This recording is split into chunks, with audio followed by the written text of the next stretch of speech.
Thank you, Mr. Chair. I wanted to ask both of you, do you celebrate Martin Luther King Jr. Day? Mr. Chair, Representative Becker-Finn, I do. It's actually my birthday, too. Representative Zerwas, do you want to answer that? Yeah, Mr. Chair, members, I have been to MLK events in the past. I have been to different public commemorations. This bill is not about anything other than keeping the freeways clear, airports open, and the trains running. And any attempt to make it about anything else is an inaccurate distortion. Representative Becker-Finn, do you have a follow-up? Well, that was a simple question and a very long answer. So for me, I celebrate Dr. King and that day by reading some of his writings. Have you read Letter from Birmingham Jail? It's a yes or no. Representative what was the question, Representative Becker-Finn? Letter from Birmingham Jail. It's perhaps the most famous of Dr. King's writings, and I'm asking them if they have read it. Mr. Chair, You can answer that if you wish. Go ahead. I have. Mr. Representative Chair, Lumber. So this letter was written by Representative Dr. Becker-Finn.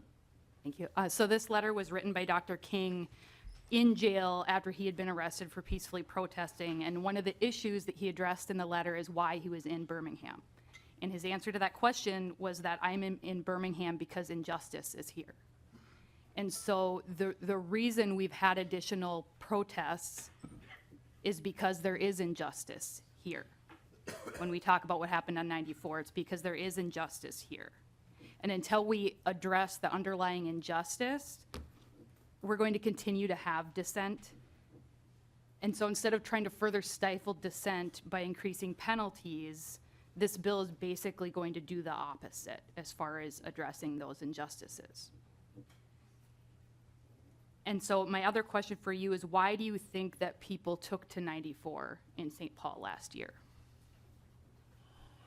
Either one of you. Mr. Chair, members,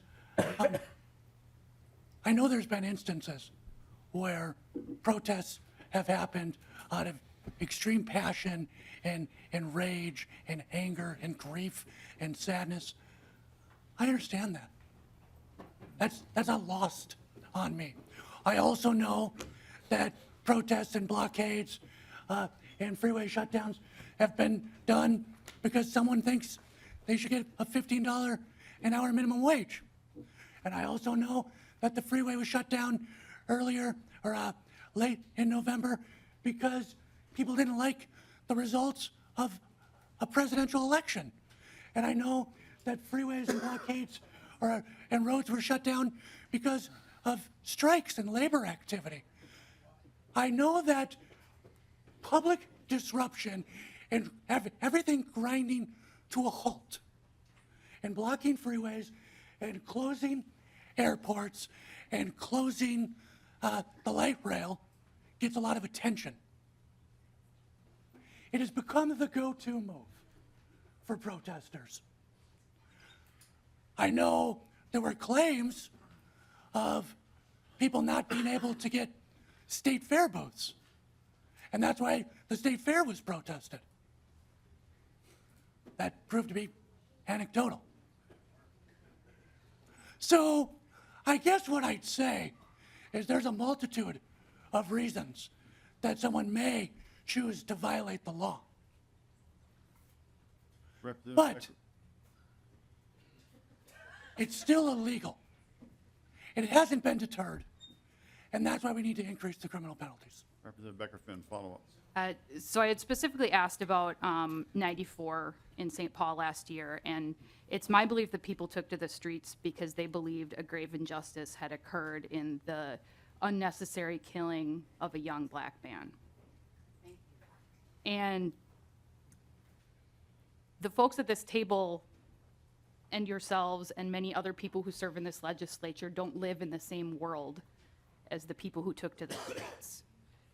And so I just wanted to make that point, that it wasn't to annoy people. It wasn't because they were trying to harm somebody trying to get to the hospital. I mean, we're truly talking about life or death issues here, and that is why it is so important to folks. And so finally, I just wanted to share quickly some additional words from Dr. King. We know through painful experience that freedom is never voluntarily given by the oppressor. It must be demanded by the oppressed. Frankly, I have yet to engage in a direct action campaign that was well-timed in the view of those who have not suffered unduly from the disease of segregation. So my last question for you is, what level of dissent or protest would be convenient enough for you? If you choose to answer, could you, short answer, please, Representative Zerwas, and we'll move on. I would recommend people stay off the freeways, don't block airports, and don't interfere with mass transit.